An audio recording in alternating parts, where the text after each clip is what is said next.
তো অনু এখন বাড়ি গেল, তো ওকে একটু টাটা করতে এসেছিলাম, এবার আমরাও সবাই চলে যাব। তো আমাকে পাপা নিতে আসবে, কিন্তু বললো 10 মিনিটের মতো দেরি হবে, কারণ বাড়িতে সবাই তখন খেতে বসেছে। তো আমরা ভাবলাম রাস্তায় দাঁড়িয়ে কি করব, ভিতরে ঢুকে আবার সবাই দাঁড়ালাম। আর আমরা এখানে ঠান্ডা চোটে কেউই আইসক্রিমটা শেষ করতে পারছিলাম না।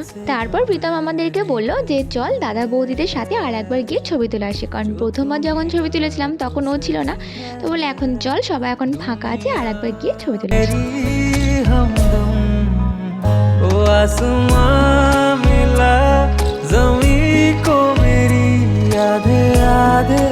তারপরে বাইরের চেয়ারে আমি আর স্নেহা গিয়ে বসলাম। এবার পাপা এলেই চলে যাব। আর এই যে বিয়ে বাড়িও হয়ে যাচ্ছে আস্তে আস্তে ফাঁকা। তো এই যে বাবা চলে এসেছে, এবার আমিও যাচ্ছি বাড়ি।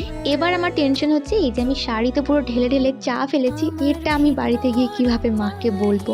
বাড়িতে এসে মা খুব একটা কিছু বলেনি, মানে এবারে মতো বেঁচে গেছি। তো চলো টাটা।